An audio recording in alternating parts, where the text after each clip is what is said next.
thoughts we are inclined to believe are less real and important than words, and words we think are less real than actions. Our culture has a hierarchy of value, with action at the top, cognition at the bottom, and talking somewhere in between. That belief is captured in our proverbs. Sticks and stones may break my bones, but words can never hurt me. Actions speak louder than words, and a penny for your thoughts. We are materialistic, pragmatic, and an action-oriented people. We scorn mere words and believe that thoughts are worth no more than the smallest coin. John Algeo. Crime is committed in the spirit as truly as in the deeds of the body. He who for any cause hates another, who loves revenge, or will not forgive an injury, is full of the spirit of murder, though none may even know it. He who bows before false creeds and crushes his conscience at the bidding of any institution blasphemes his own divine soul, and therefore takes the name of God in vain, though he never utters an oath. He who deprives any of his fellows of the light, the good, the help, the assistance he can wisely give them, and lives for the accumulation of material things for his own personal gratification, is the real robber. And he who steals from his fellows the precious possessions of character by slander and any sort of misrepresentation is no less a thief, and one of the most guilty kind. If men were only honest with themselves and kindly disposed towards others, a tremendous change would take place in their estimate of the value of life and of the things of this life. Develop thought. Strive by concentrating the whole force of your soul to shut the door of your mind to all stray thoughts, allowing none to enter but those calculated to reveal to you the unreality of sense life and the peace of the inner world. Madame Helena Blavatsky. There is no place in this new kind of physics for both the field and matter. For the field is the only reality.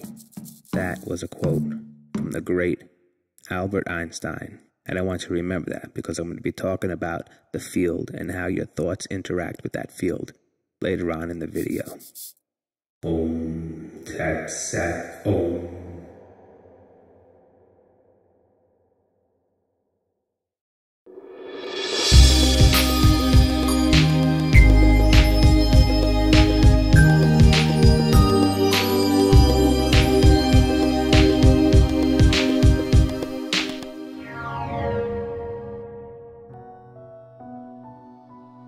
Hello, welcome to Seek God Deeply. My name is Christopher.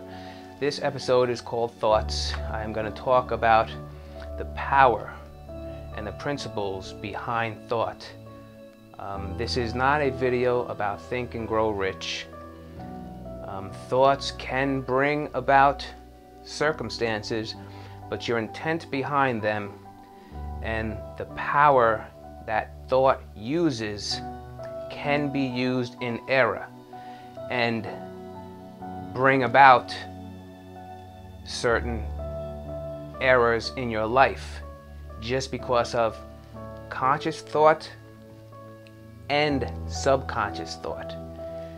So it's very important to understand the principles of thought, and it will allow you internally to become the master of what it is behind the intent of your thoughts, and then eventually leading into the releasing of your intentions and allowing the intentions of the will of the spirit within you to develop and guide those thought forms, because thoughts are things. They manifest, seen and unseen, in the eternal now and in our dualistic mind of a future. Thoughts are a law of God. They come from the laws of nature, which are under and subject to the laws of God. Before I jump into the talk about thoughts, I just want to touch base and show you a quick video of something that's always hitting home for me. So for some reason, deep down inside me, I have a deep desire to bring together all races, all colors, not to be all buddy-buddy. Yes, a black man is friends with a white man, but to have all human beings go deeper into the realization of the one being that they all are, beyond the external appearances. Thou shalt not judge by external appearances. This is such an important law in order to unite your soul and the spirit with all soul and spirit, which is one. They all are one. So what I want to talk about, show you really quickly, is a video clip from a famous actor back in 1967. Sidney Poitier made a movie called Guess Who's Coming to Dinner? And there's a certain scene in there that I love. And I love this man, and I really hope that what he was trying to do back in 1967 does not get clouded. If you want to see yourself as a white man and run around white lives matter, then you are judging yourself upon the flesh. And when you live within the flesh, you are not subject to God's laws. Therefore, don't pray to God to fix anything. You must become unattached from the things of the flesh. And the color of your skin happens to be that. And when I say things of the flesh, I don't mean flesh, the cells. When God said, let there be light, everything is built upon the principles of light. When you break down all matter into its subatomic particles, into its electrons, you see that all it is vibrating energy, light. So when God said, let there be light, that was the flesh. That's when the Word became flesh. The Word was create. And that Word is constantly in the eternal now. It's constantly creating. We as co-creators use our thoughts, sometimes misusing our thoughts, with that power of creation. Look what man does. All we do is create. We create circumstances, we create societies, we create governments, etc., etc. We are created in the image and likeness of God. Therefore, we are co-creators. Co-creating because we are using that fundamental principle of energy that pushes forward creation. And the facility of our minds holds the facility that we call thought, that is, with the proper alignment and centeredness of the whole facility of the temple of God, is able to create through the will of God. But when the mind of man, the left side logical, uses that, most of the time it's being used to create things for the flesh, to manifest things for self, greed.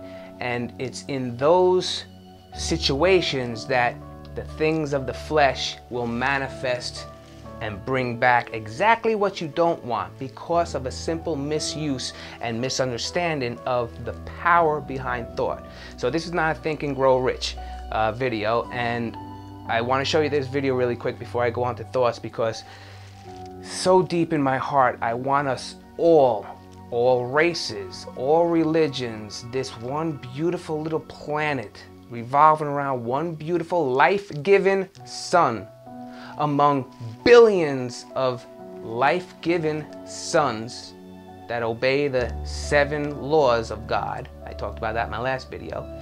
And those 7 billion suns are in one little galaxy surrounded by billions of galaxies. We are still stuck on fighting over the color of a man's skin. So just look at this, because I do not see you as a black man. I do not see you as a white man. I do not see you as a religion. I see you as a man. Check out this clip from Sidney Poitier. Back in 1967, he was trying to break down this barrier. This scene is him talking with his father. His father is trying to get him to stand up for the color of his skin. And how he comes back with these beautiful words, it pulls at my heart because it is so true. I see you all as the same spirit that I am. Not me, this white boy with long hair. He does not see you, but the spirit within me, through these eyes of this white-skinned person with long hair, sees the spirit of you through the color of your skin, beyond the shape of your form, and beyond any personal identity that you may claim to be. I see the same spirit within us. And Sidney Poitier did as well. Check out this clip. I love you. Or try to get me to live my life according to your rules? You don't even know what I am, Dad. You don't know who I am. You don't know how I feel, what I think. And if I try to explain it the rest of your life, you will never understand. You are 30 years older than I am. You and your whole lousy generation believes the way it was for you is the way it's got to be. And not until your whole generation has lain down and died will the dead weight of you be off our backs. You understand? You've got to get off my back.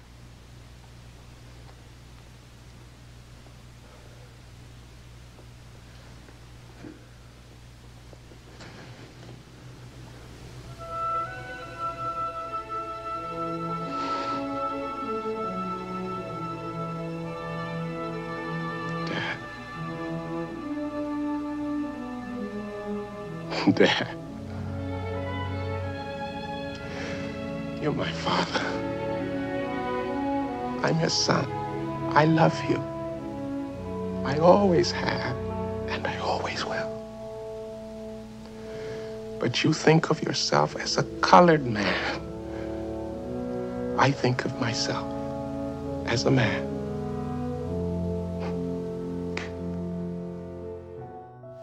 Okay, welcome back. Sidney Poitier.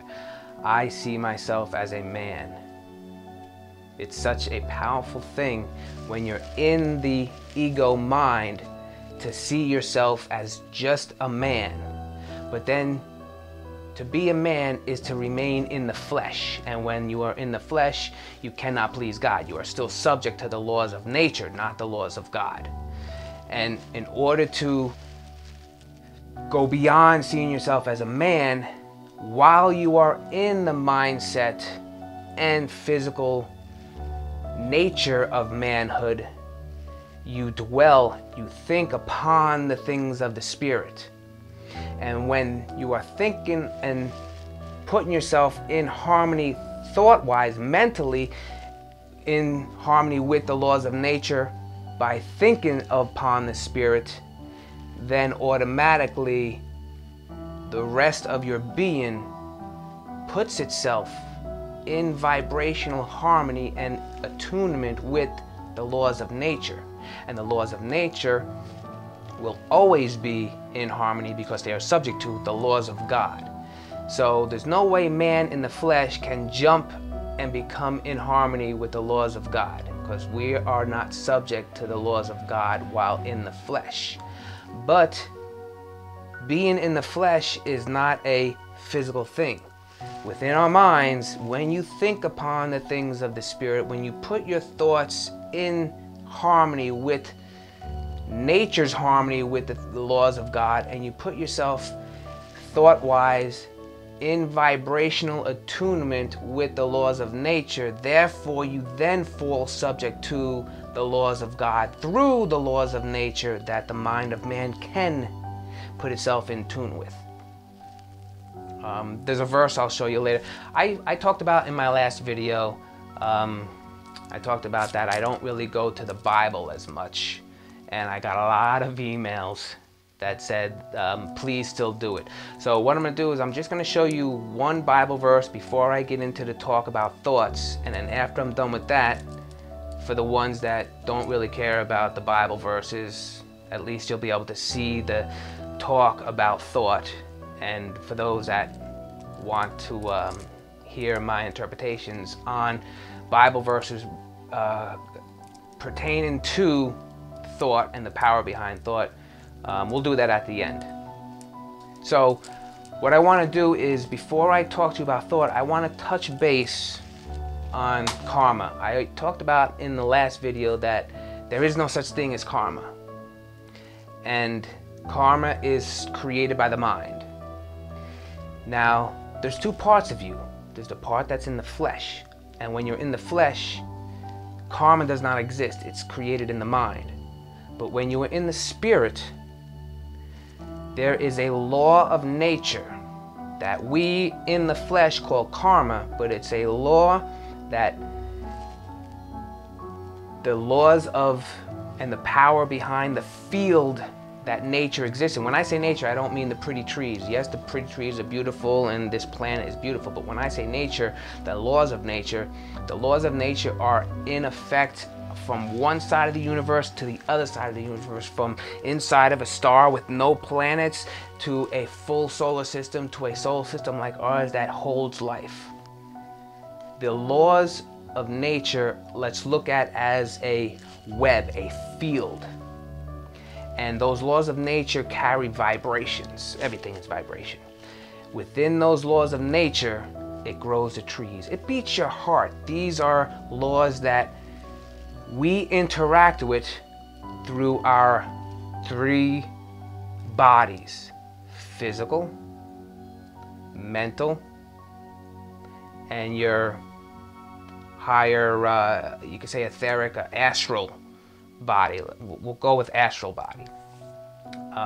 The astral body is where the vibrations of emotions are held. The mental is where the vibrations of the thoughts are held.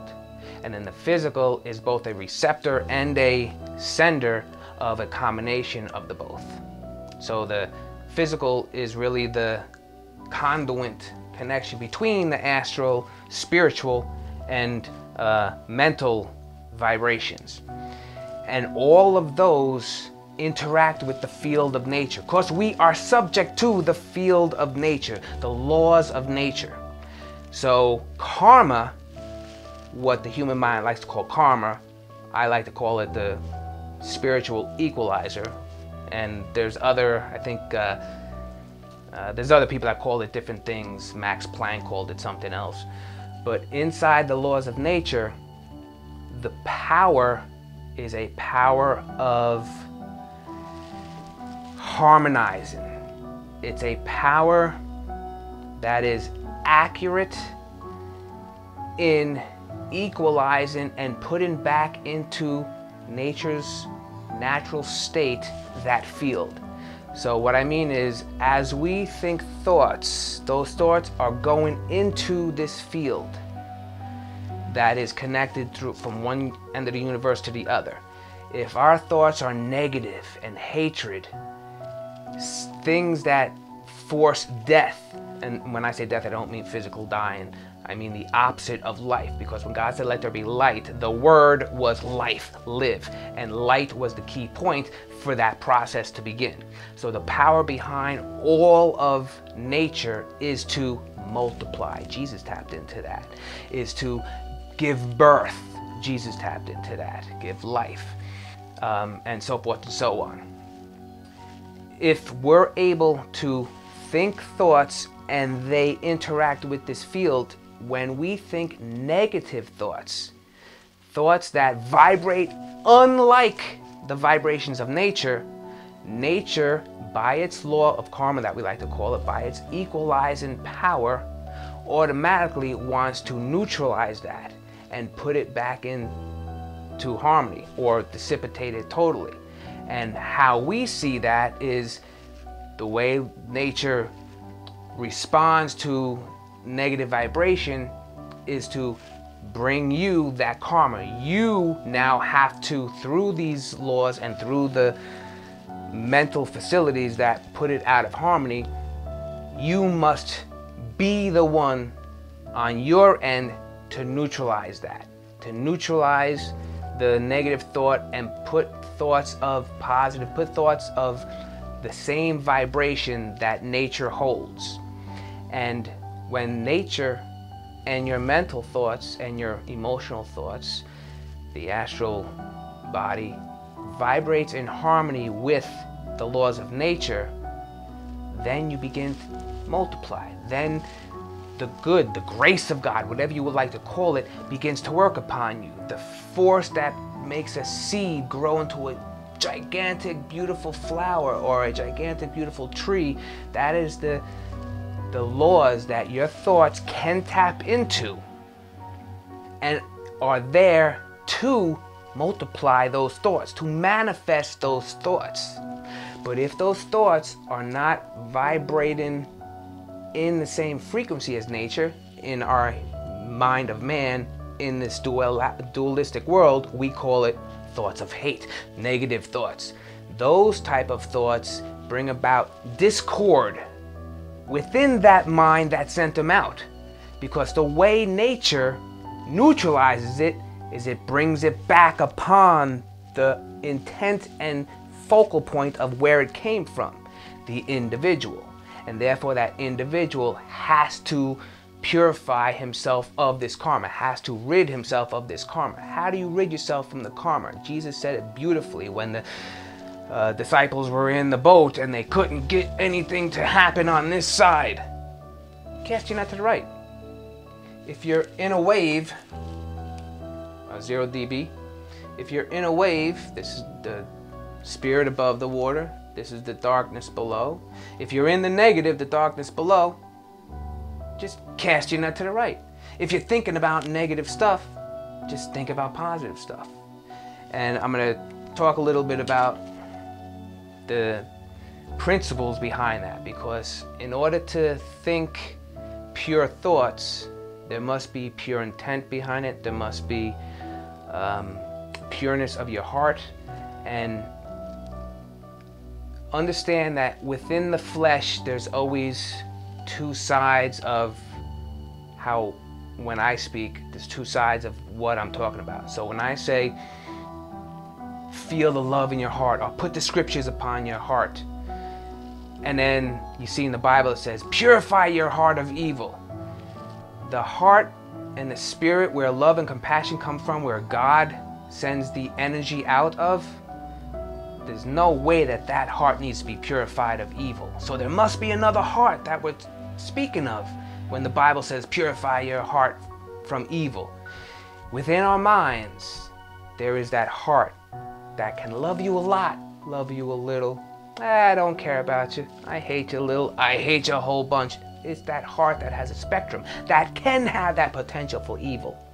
Within that part of the flesh of man, we must rid that of evil and put that heart in alignment with the always pure, compassionate heart of God that lives within you, that flows energy out of you.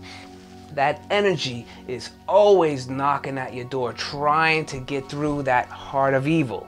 Once that heart of evil throws and casts its net to the right and begins to think thoughts of love and compassion, forgiveness and giving, instead of me, I, then that parameter, if you want to call it, once it hits that point of pure thoughts in the heart of the mind and pure intentions in the heart of the mind, you have then opened up the door to the Christ knocking, to that heart and compassion of God knocking. And when you open that door, what's going to flow? You're going to start to receive God thoughts, because you can't think God thoughts, because man's thoughts are not God's thoughts. God's thoughts are not man's thoughts, it says somewhere in the Bible. So you really want to see this fundamental principle about your thoughts. We create our future destiny by the actions and intent of our thoughts. When we think of success, when we think of having possessions, and the thought is, I want possessions, I want money, and there's a greed intent behind it, then your future endeavors will have and involve circumstances with those spectrums of greed existence. Since your thought of success has greed behind it, you will receive things of greed. meaning there will be pain and suffering within whatever it is. Even if you get $1 million, that thought might possibly bring you that $1 million. But there's a interview from Bob Marley. One of the interviewers asks him, "Are you rich?" And then Bob Marley says, "What do you mean by rich?" And the interviewer says, "Do you have a lot of possessions?" And he looked and goes, "Possessions make you rich? I don't have any of that. My richness comes from life forever. My richness is in life forever." And then he cracks a nice, beautiful smile. Bob Marley was a beautiful man. And that's a true statement right there. My richness is life forever. So behind your thoughts, think about, what is my intent? The whole concept and power behind thought is not for you to think of the actual detail in the thought. That comes later on, once the most important 2 steps are taken, and they must be taken by you consciously. And that is to make sure that the heart is, your mind heart is flowing in love, to allow God's heart to come through, so the will of God can fall upon your mind. You know what? Let me show you a quick verse right now, which it applies to a lot that I'm saying right now. It's Jeremiah 31:33. "This is the covenant I will make with the house of Israel, declares the Lord. I will put my laws in their mind and write it upon their heart." This is a fundamental law. This is one of the reasons why I fall away from the Bible a little bit more, because I found that scripture written upon my heart. And since it was written upon my heart, it's the heart of God that puts it upon the mind, not the book that another person's mind wrote through his interpretations and put on a piece of paper. And now most Christians, if it's the Bible and whatever your religion is, whatever your Bible happens to be, look at that, worship that, look at these letters, and you basically worship a limited piece of paper and you call it God. Something that is in the flesh, you're calling God. If you don't take these scriptures within and allow the writings that God put upon your heart to move up into your mind, and allow your intention to be the intention of God. That is the will of God coming through you, is by allowing the heart that God wrote upon to come through, by clearing your heart within your mind of all the evil and opening the door by constantly thinking and giving out through your astral body and emotions the compassion and love feeling, the gratitude and forgiveness feeling. Those feelings vibrate in harmony with nature and the laws of nature.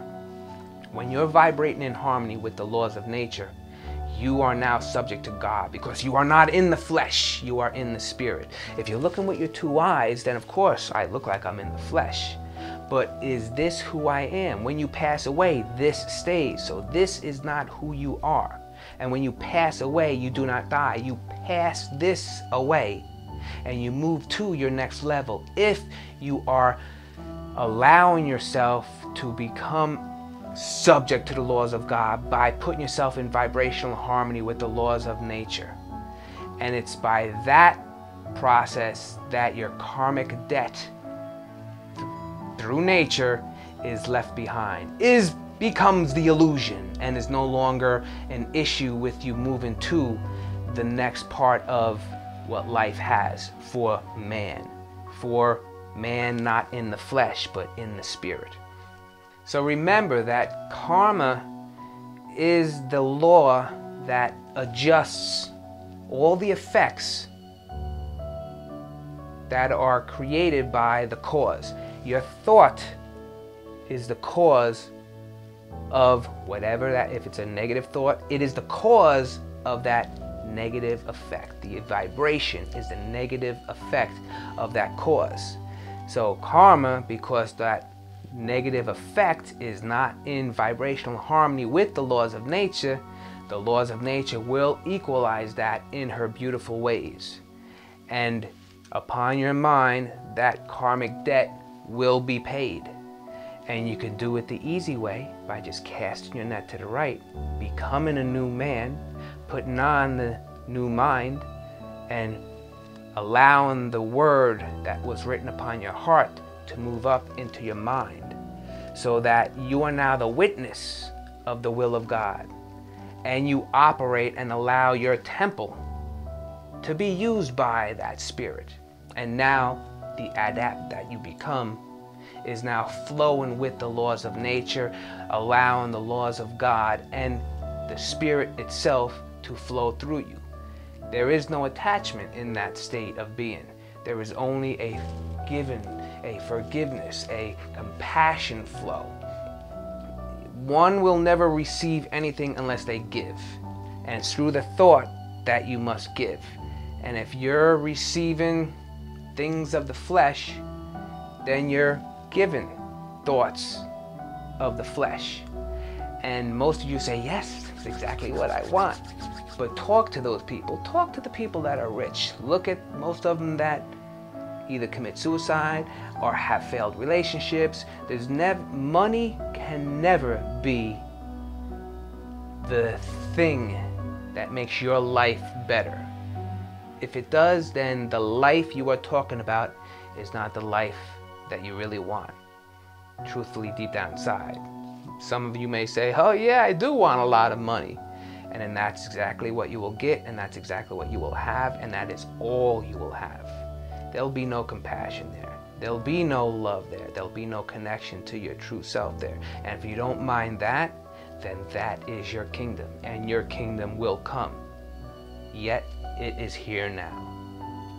Because of karma, because of this beautiful law in nature that can be used against us if we are not properly understanding and internally making our actions based upon that understanding, everything has an opposite. So that law of karma that can hold you down is the same law that can save you.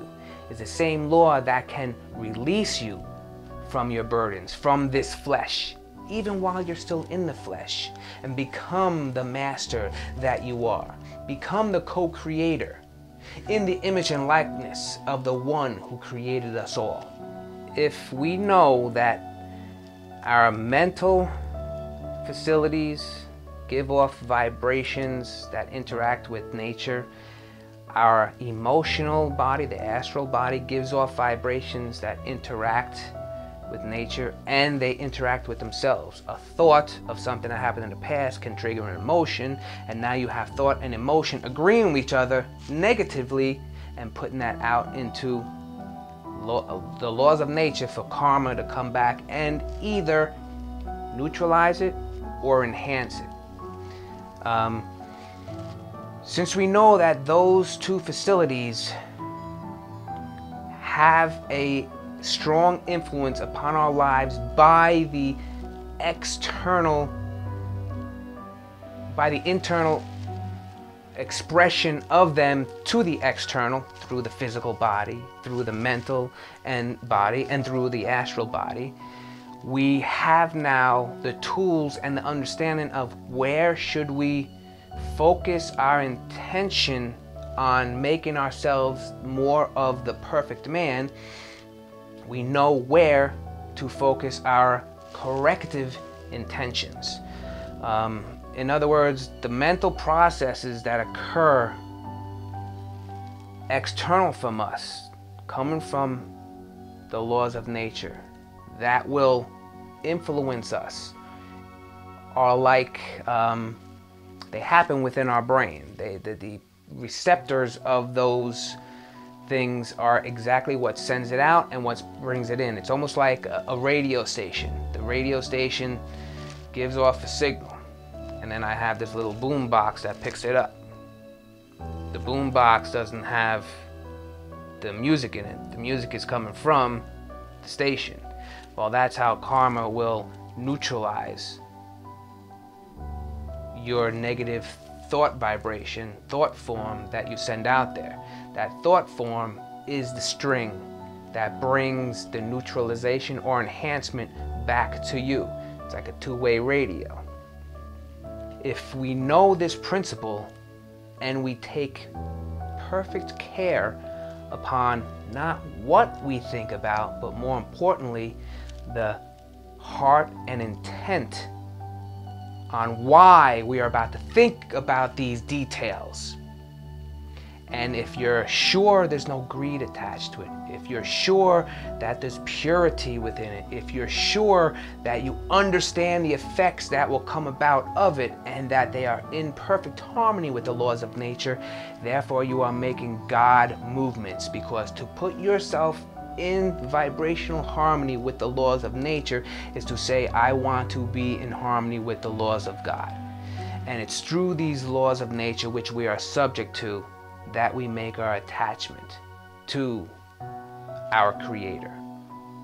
The thoughts that you put out there are the seeds that you will have to harvest. So you may think a lot, you may sow much, but you harvest little. That's in a Bible verse that I'm going to talk about a little later on.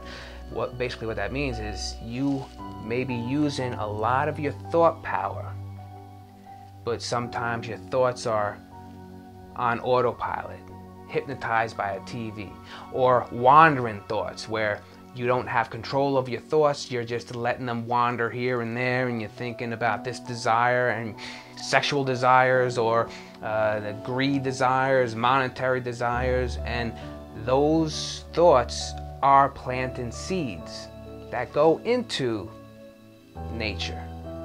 And those seeds must come back.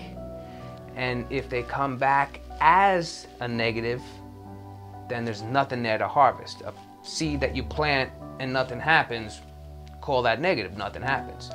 When you harvest a lot, the harvest is the good. The harvest is when multiplication happens. You don't go out to a farm that has nothing growing on it and say, okay, time to harvest. The harvest is when you're thinking thoughts of positive God thoughts, love, compassion, and all of a sudden you're starting to get a lot of good things happening to you. And remember, good is only the Father is good. None of this good is ours. So as a spiritual being, we do not claim the good. We claim this to be the Spirit showing us and moving through us. And as these things come to you, there is no attachment to it. So there is a river flowing of the grace of God, the things that are needed. Now that I've turned within first, all those things that are added upon me come in, and they come in because I release them. There's no attachment to it. And within our mind and of this physical world, it is you that will have to figure out, what do you mean if something comes to me, I can't hold it, I have to give it away? This is an internal thing. There's an attachment that you must attach to and unattach to, depending upon what the event is, the circumstance, the experience.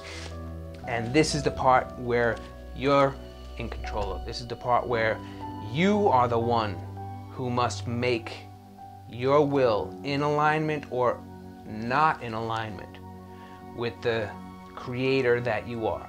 And the creations that you create will either fall negative, fall short, or they will multiply. They will be in line with the universe, nature, and subject to God's laws. And when you're in vibrational harmony with nature, then you can ask, and anything you ask you will receive. Because when you're in harmony with nature, there cannot be a greedy thought. There cannot be a give me this or I want that. Every thought is about compassion, helping my fellow brother and sister.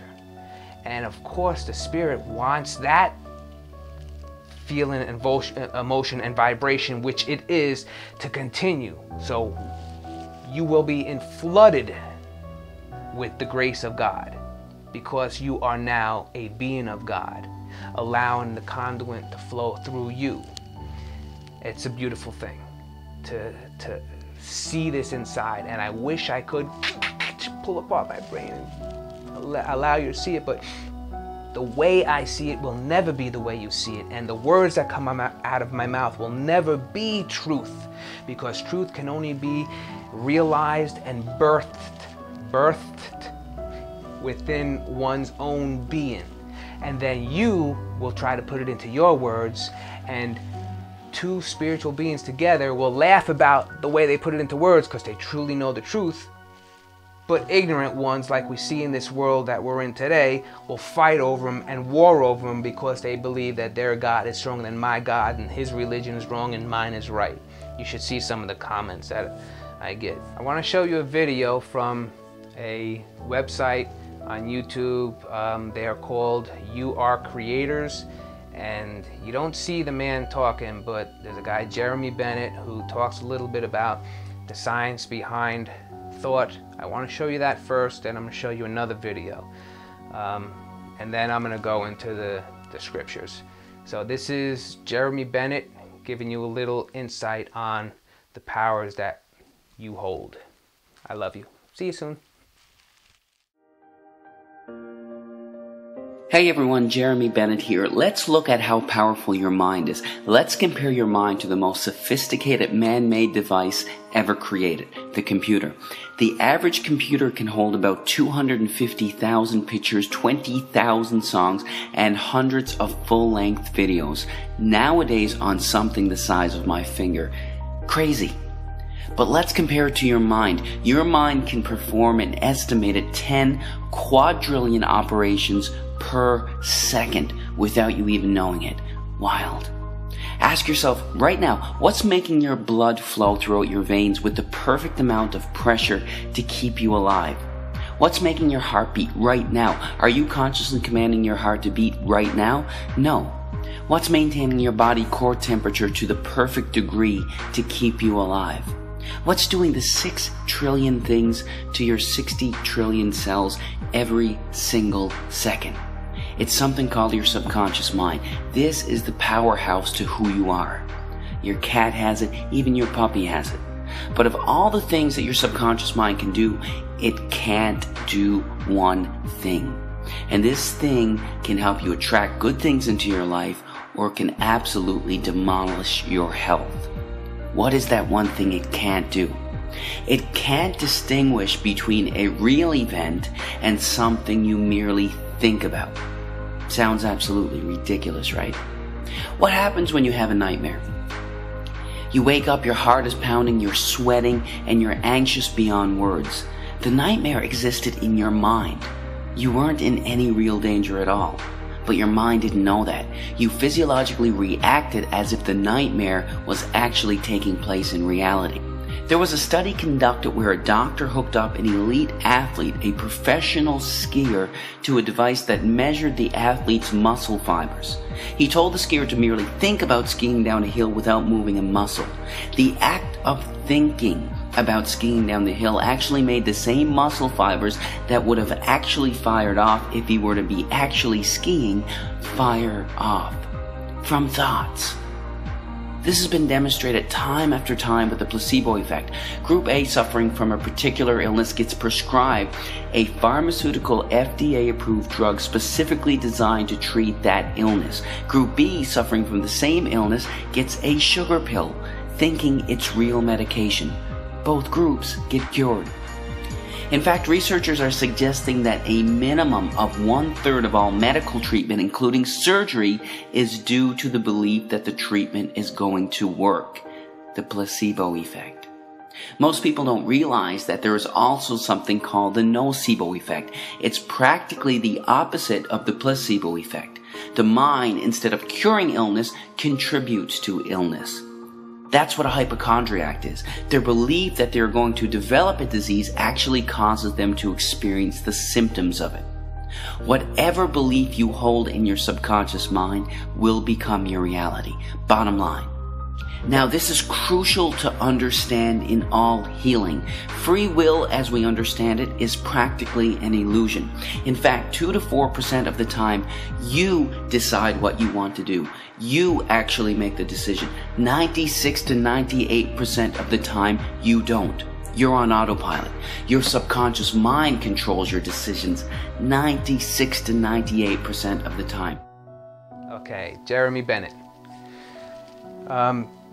He backed up my, I think I said it, my principle that it's always in your power. The power of thought will always be the responsibility of you. That means the way you think becomes the director of where you place that power. And it's a beautiful thing that it's your responsibility, because it allows you to realize that no one can affect me. No matter what, you know, the world may try to allow you to see. Yes, I could affect you. I could come with an axe and chop your head off. That's affecting the body, because we as spiritual beings know that we are so much more than this physical temple. We are the spirit. You cannot kill the truth of who we are. You can take away the body and therefore place a karmic debt upon yourself like no other, but you can never harm the true I am that you are. So I want to jump to this next video. It's from a guy named Ralph Smart. This soul that he is, I love the way he sounds when he talks, even the way he starts off his videos. Peace, infinite waters. It's amazing. This man has such insight and such a way with speaking. I want to introduce you to him. Most of you probably already know Ralph Smart. Yes, he's got a lot of followers on YouTube. His video talks about thoughts, and his website is ralphsmart.com. I'm going to put the link to his YouTube channel. His YouTube channel is called Infinite Waters, but I don't think that's the YouTube address. So I'll put that in the description, so you can go check out his videos. Please check out his videos. His soul is a beautiful soul. All right, so Ralph Smart, check out this video. I love this man, and I love you. See you soon. Peace, infinite waters, diving deep once again. We're out here. Your thoughts hold power. The power of your thoughts. Secrets of the mind and reality. A lot of us on our journey, we have that aha moment. The light bulb goes off. We say, aha, I get it now. That's what happened to me on my journey. When I realized we live in the world we are thinking of. Many times, if we look at the events in our lives, overcoming certain challenges, it is because we have changed the way we think. It all starts in our thinking. When you see it in your own life, then you see that we are co-creators. You are gods. We are made from the same fabric as the universe. And it's fascinating, because then you also see on the flip side how much responsibility we have, because we are the architects of our own reality. Everyone wants your mind. I say, let go of society's expectations. This is what I tell myself. We have to see that our thoughts are so powerful that they create the world around us. That is why if someone can control your thoughts, they can control your world. Every thought we have is a catalyst for every action. Positive thinking has a great effect on the body, because thoughts change the biochemistry of the body. That is why attitude is also so important, because the way we think affects the way we feel. Thoughts are a collection of emotions. The emotion stands for the energy in motion. In essence, thoughts are energy. We are living in a sea of energy, a sea of infinite potentialities. What I've found out about positive thinking is that it does wonders, but also we must not forget negative thinking and the power of negative thinking. What? Many times when people become angry, we say this is a negative emotion. However, there's a lot of energy being generated, but it becomes self-destructive because it is implosion. We are bringing all the energy internally. We have to learn how to release externally. So for me, what I do on my journey now is I don't judge negative thinking or positive thinking. There is no separation. It's a mirage of separation many of us have gotten into. But it all starts in the way we see the world. How we see the world is how the world responds to us. What a beautiful way he has, doesn't he? Ralph Smart. It's important, he touched base on a very important principle, and that is the power behind positive and negative thinking is the same. They share the same laws. They are subject to the same laws. That is those laws of nature. They treat each thought the same. In other words, if the thought is in harmony with it, there's a release. If the thought is not in harmony with it, there's a release. But the release is an implosion upon the one who sent it out there. And of course, the other release is the beautiful release, the explosion. And you allow these laws of nature to operate in, out, and around, and through you. Beautiful man, beautiful man, beautiful man. All right, so I want to go into the Bible verses.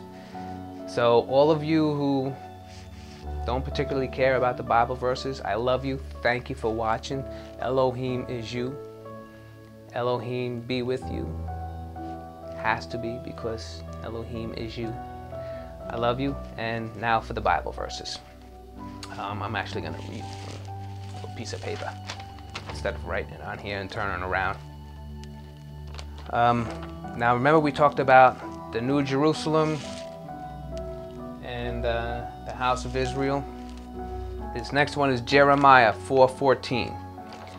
O Jerusalem, the ego, wash your heart from evil. And now we know where that heart is. That heart is this one, because the heart of God, there's no need for that to be washed of evil. And if any washing is going to be done of that heart, we have no part in that. We can only witness and be a part of the expression of that heart. So it's the heart and the mind that needs to be washed of evil. Simple. Cast your net to the right. How do you wash your mind from evil? You think love. How do you stop negative? You start positive. So wash your minds, wash your heart from evil, that you may be saved. What does that mean, to be saved? Well, if the verse started off, O Jerusalem, Old Jerusalem. To be saved is to be made new. The New Jerusalem, the new ego, the new mind, the Christ mind. Put on that mind. How long will your wicked thoughts be lodged within you? And that's self-explanatory. If your thoughts are wicked, then your heart of the mind is evil, is filled with the spirit of evil, the spirit of murder. It is that we want to wash from evil. And once it's washed from evil, it must be the heart of love. And when this heart is filled with compassion and love, it opens the door for this heart to express itself through. And it's this heart that has the Word of God written upon it that now is able to be put into your mind. And there you begin to have God thoughts. And it's not you. The ego sits and witnesses and feels the intent. The senses now don't get their interaction from external, but internal. These are internal movements, creating unseen actions that manifest. So that was Jeremiah 4:14. Let's go to Romans. This is an important one. Let's go to Romans 8, verse 6 through 8. To focus our minds on the flesh is death. And I already told you what the flesh is. When God said, let there be light, light is flesh. Anything that is built upon light is the flesh. And everything that we interact with that we call matter within this universe is the flesh. And even the vibrations that we don't see are the flesh. And of course, there's different levels of that within the mind of man. The flesh can be thoughts of greed. The flesh can be physical objects. The flesh can be the illusion of him being a black man, her marrying her, and that's wrong. There's nothing wrong with any of that. Come on, people. To focus our minds on the flesh is death, and the mind on the spirit is life and peace. Of course, your thoughts on peace and compassion is a way to wash the mind from evil, because when you're thinking thoughts of love, you're putting your heart up here in a vibration of love, which allows this door to open, and that is of the spirit. And you'll have life and peace. Of course you'll have life, and of course you'll have peace, because you already have life and peace. God has already done that. Because the mind of the flesh is hatred, or opposite toward God. We know that. The Spirit of God was over the water, darkness hovered underneath it. The darkness that we call the flesh, the negative, this is what created the cycle, the vibrational cycle. I think I talked about that in my last video. Because the mind of the flesh is opposite towards God, it is not subject to God. Anything down here is not subject to up here. You must cast your nets to the right and become subject to the laws of God. And we talked about that with putting yourself in harmony with the laws of nature. That's how the flesh can become subject to the laws of God.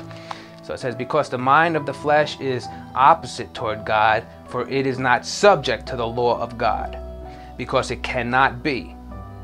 And those who are in the flesh cannot please God. That scripture backs up my vision of saying we must put ourselves in harmony with the laws of nature. And putting yourself in harmony with the laws of nature makes you subject to the laws of God. And within that vibrational harmony with nature, you may ask and receive of God, because now your thoughts are vibrating in harmony, and the two of them becoming one, nature and your thoughts becoming one, you can now move mountains. Why? Because I myself can do nothing. You don't move the mountain. That spirit, that door that you opened up and allow the spirit to come through, it is that moves any mountain that may come your way to visually, unseen visually, appear to block your way. There is no mountain that the spirit cannot move, but the spirit must be opened and allowed to pass through. And by coming into harmony with the laws of nature, and to be in harmony with the laws of nature, you must seek deeply. This is why Jesus said, first turn within. You must find out all the doings that you do.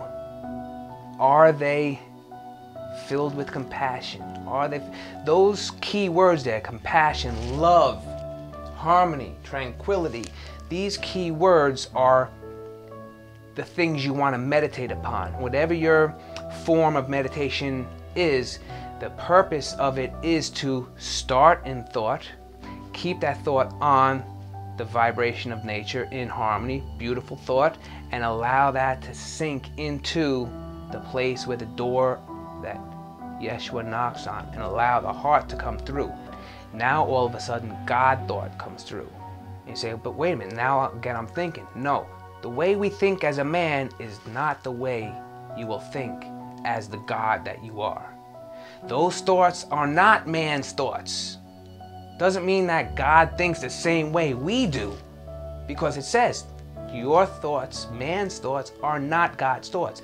God's thoughts will come to you a totally different way than you actually think and use your facilities. And I can't tell you the way I receive them, because you will receive them differently, since the makeup of your egoic mind and logic side through life was totally different from mine. So the way the spirit will operate through you will be totally different from the way it operates through individual A, B, C, D, E, F, and G. H, I, and J as well. So alright, so that was Romans 8 verse 6 through 8. And that's how I feel about putting yourself in harmony with nature in order to become subject to the laws of God. Because when you're in harmony with nature, your mind is no longer on the flesh. You are in the flesh, but I don't live my life. The Christ lives. The heart that is within you, that belongs and was written the word of God upon, lives your life. And these are the way that I see to open the door. You may understand what I'm saying and then get a totally different visual, and you are 100% right if compassion flows from you. I don't care, like I said, I think in another video, if it was a Dr. Seuss book that turned your heart around, wiped your mind and your heart of evil, the heart and the mind of evil, if it was a Dr. Seuss book that did that, and I see compassion from you, not I, but individuals see compassion flowing from you, then what made it happen is not important. The fact that you understand these principles, and as a spiritual being, you will not share your details, you will share the principles so that others can find their own details. Philippians 4. No, let's go to Haggai. Philippians will be the last one. There's only two more. Haggai is the Old Testament, chapter 1, verse 5. This is about, I think I touched a little bit on this just a few minutes ago. It says, "Give careful thought to your ways. You have sown much and harvested little. You eat, but you never have enough. You drink, but you never have your fill. You clothe yourself, but no one is warm. And he who earns wages does so to put them in a bag with holes." Your thoughts. Every thought is a seed that you plant into the etheric field of nature and her laws. This saying, you have sown much, that means you have planted so many thoughts, but you harvested little because those thoughts were not in tune with the vibration of nature. Therefore, the karma that you are building upon that is giving you less of a harvest and more of issues. Yeshua, I am the bread, the wine, the meat, the bread of life. So when it says you eat, but you never have enough, the eating is when someone picks up a Bible and they begin reading the words.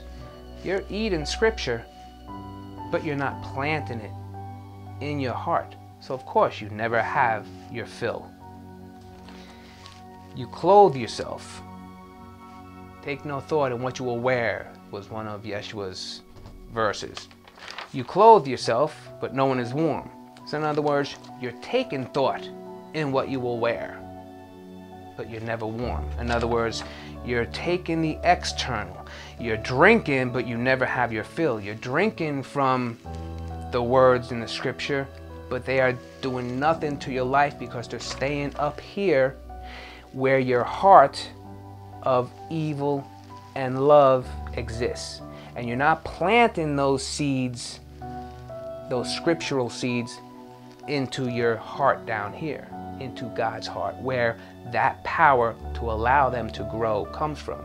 Instead, you're putting them here and then allowing the vibrations of ununderstanding, negativity towards others who don't see that scripture the way you think you see that scripture.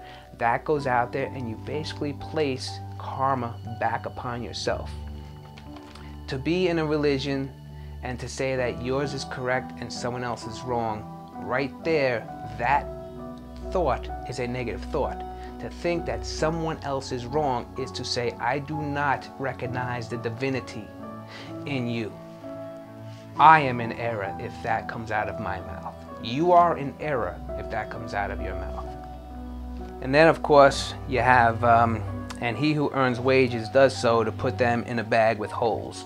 In other words, when your thoughts are about receiving, they say wages, they don't, when the Bible talks about wages or the heart, when they're talking about the heart that has evil, they're talking about this heart. The heart of God, love and compassion, they're talking about this heart. When they talk about wages, they're talking about greed, the emotion of greed. They're not talking about, hey, he's thinking about money.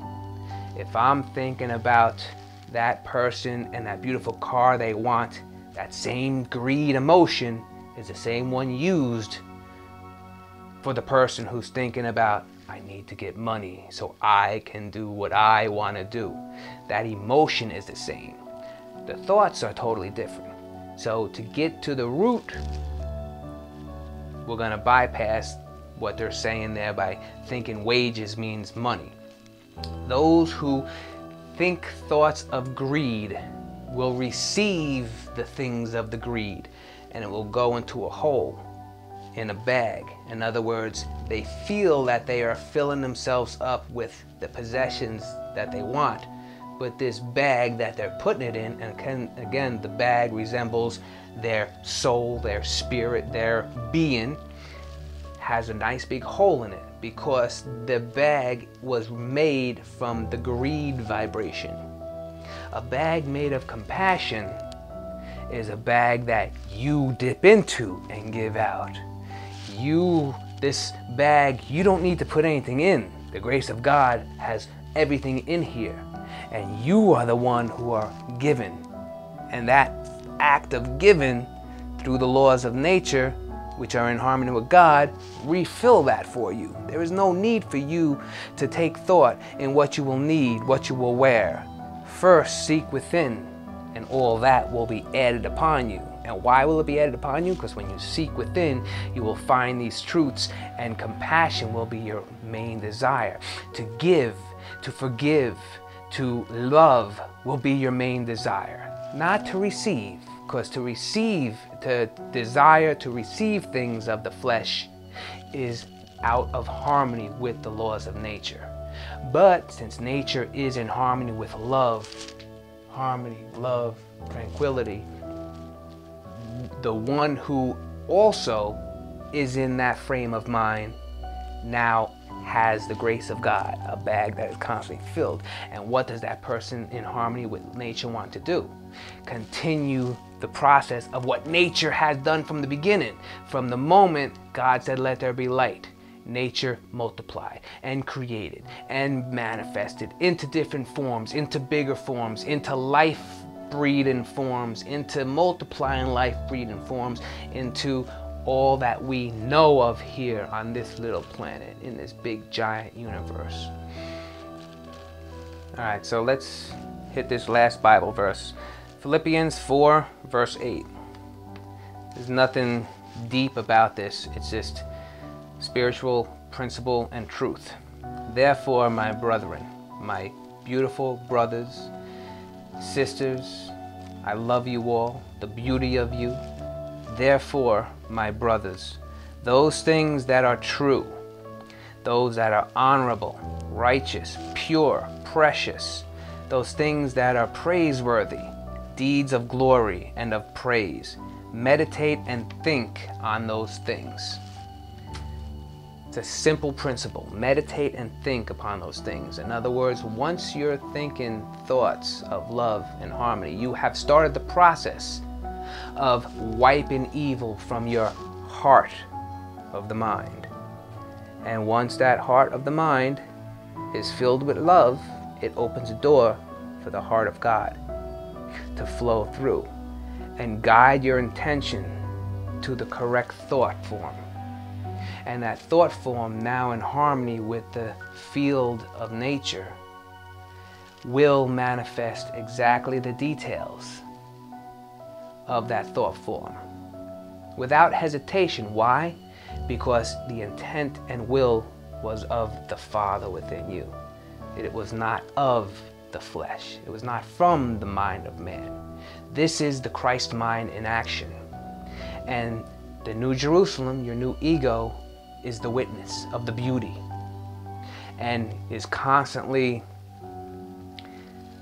aligning itself with proper thoughts when the mind of man has its thoughts. As an adept becomes more, they have moments of man thoughts, thoughts of the mind. Look how Yeshua went through the temple, breaking stuff and knocking stuff over. There are moments when in that mind of the man, it will be your responsibility to keep yourself in a line and in attunement. And when you are in a line and attunement with nature, the grace of God, the laws of God that you are in line with because of that attunement with nature, allow the heart of God to come and put His word into your mind and guide your intention to that thought. And it's the heart of God that is the living word. The word that was written upon your heart is the living word. And when that heart and your mind heart become one in harmony, then you have the living God and the living spirit operating through the spiritual thoughts, the thoughts of God. Not man's thoughts, but the thoughts of God. It's thoughts that helped the process arrive and realize itself. So there's a very big part. To die daily, as Paul says, does not mean you become nothing. You become the divine that you are. The things that die daily are the things that are opposite from what I just read in Philippians. The things that are untrustworthy, unhonest. Those are the things that you die daily from. You no longer think of those. Those thoughts no longer have a desire to be thought. With this, I guess it's a good time to end this. There's so much more that I would love to share with you. I took a vow of secrecy. There's a couple things that there are some adepts that are in my life now, and I've taken a vow of secrecy because as those of you who are really far along on the journey will understand why a vow of secrecy is very important. There are things about the laws of nature that there's so much I would love to tell you. Those that I have been emailing, I will continue to talk with you and try to drop seeds. But a vow of secrecy to my adepts and my masters is a vow of secrecy to the I am that is within you, that when you are ripe and ready will blossom. And I pray that I am there to see that blossoming. And for I am there, for I see the blossoming that is happening within my own self. And as you see the blossoming happening within your own self, you too see the blossom that happens within others. Elohim be with you, because Elohim is you. Always will be. I love you so much, so much. Please, everyone, see the world with eyes that don't see the flesh. Hear the words of your heart with the ear that doesn't hear the vibrations of the flesh. I love you. Om Tat Sat Om.